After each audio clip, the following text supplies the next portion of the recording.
శాసన సమస్యలను త్వరగా పరిష్కరించుకుంటే అందరికీ మేలు జరుగుతుంది. సార్, అమరావతిలో జగన్ ఎంట్రీ, రైతులతో రాజీ, మళ్ళీ మావిగాను నారాయణ కౌంటర్.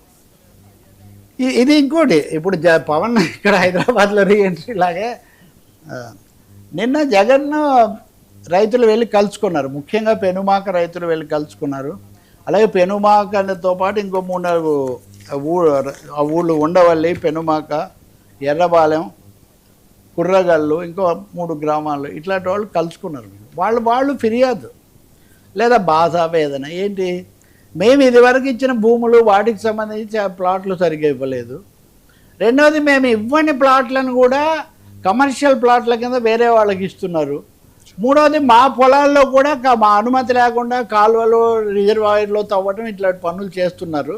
మేము ఇచ్చింది ఇచ్చాము, ఇంకా మిగిలింది కూడా ఇచ్చేసి మొదటి దశ అయిపోయింది అనుకుంటే ఇప్పుడు మళ్ళీ దశ భూ విస్తరణ కింద, భూ సమీకరణ కింద మళ్ళీ 50,000 ఎకరాలు అంటున్నారు. మా వల్ల కాదు, కాబట్టి మా సమస్యలు పట్టించుకోవడం లేదు అని జగన్కు చెప్పాను. నిజంగా జగన్ దగ్గరికి ఎందుకు వెళ్ళారు అంటే, ఒక పత్రిక రాస్తూ ఉంది, వైసీపీ తీసుకువెళ్ళిన రైతులు జగన్ను కలిశారని. సార్, జగన్ దగ్గరికి వైసీపీ వాళ్ళు కాకపోతే టీడీపీ వాళ్ళు తీసుకెళ్తారా సార్? నాకు అర్థం కాదు. 99 టీవీకి వర్మ తీసుకొస్తాడు కానీ వేరే వాళ్ళు తీసుకురారు కదా. అంటే రాజకీయాలు, మీడియా ఎంత డివైడ్ అయిపోయిందంటే ఈరోజు చదివిందే చెప్తున్నాను నేను. కానీ మిగతా ఆ ఒక్క పత్రిక ఎలా రాసింది, మిగతా అన్ని పత్రికలు, బలపరిచే పత్రికలు అనేవి కూడా రైతులు వెళ్ళి ఆయన కలిశారు, ఈ సమస్యలు చెప్పారు. ఆయన కూడా, అందుకే నేను మావిగాను అన్నాను, 400 ఎకరాలు సరిపోతుంది రాజధాని కట్టడానికి.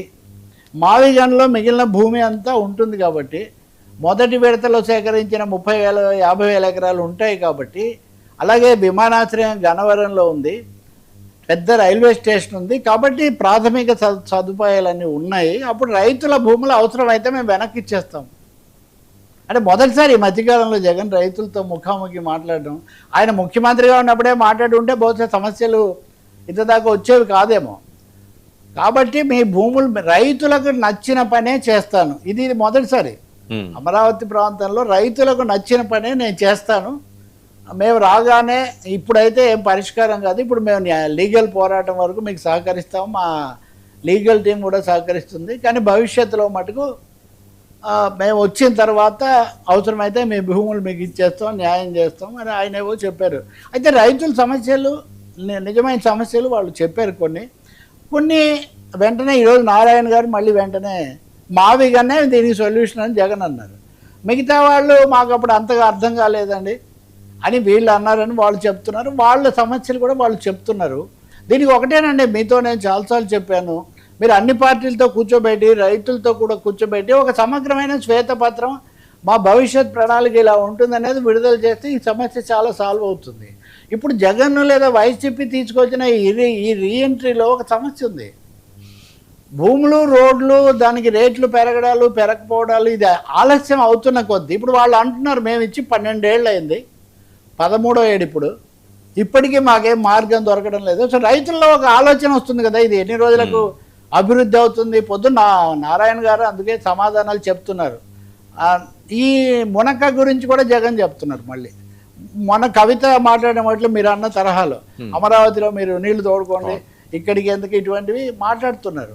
నారాయణ ఏమంటున్నారు, నిజమే కొండవీటి వాగిది, కృష్ణా కాలువది, వీటి అన్నిటికీ మేము సొల్యూషన్స్ చూస్తున్నామని. నీళ్ళు సమస్య లేదని చెప్పడం లేదు, కానీ నీళ్ళ వరద ముంపుకు మేము తగిన చర్యలు తీసుకుంటున్నామని ప్రభుత్వం చెప్తూ ఉంది. ఇంకొకటేమో భూములు, ఆయన ఒక మాట అన్నారు కీలకమైంది, అభివృద్ధి అనేది ఒకరోజు కాదు, జరుగుతూనే ఉంటుంది. హైదరాబాద్ కూడా ఇంకా అభివృద్ధి చెందుతూ ఉంది, ముంబై కూడా అభివృద్ధి చెందుతుంది, ఇంకా చాలా నగరాలు కూడా అభివృద్ధి చెందుతుంటాయి. అది ఒకరోజు ప్రాసెస్ కాదు అంటే సమయం పడుతుందని దాని సందేశం ఏంటంటే, ఇక్కడే క్లాష్ వస్తుంది. నాకు తెలిసి ప్రభుత్వము అవగాహన పెంచి పారదర్శకంగా వ్యవహరించకపోతే, తమకు భూములు, తమ ఆశించిన ధరలు లేకపోతే పునరావాసము జరగకపోతే రైతుల్లో ఒక అసంతృప్తి పెరుగుతుంది.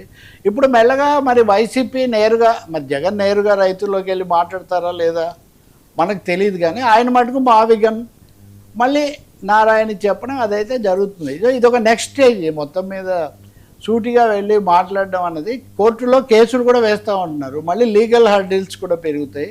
కాబట్టి ప్రభుత్వం వేగంగా, కనీసం 400 ఎకరాల్లో రాజధాని వస్తుందని నేను అనుకోవట్లేదు, కానీ ఆయన అనేది ఏంటంటే అంతా రాజధానే కదా అని. మావిగన్ మీద నా అభిప్రాయాలు మేము చాలాసార్లు చెప్పాము. మావిగన్ ఒక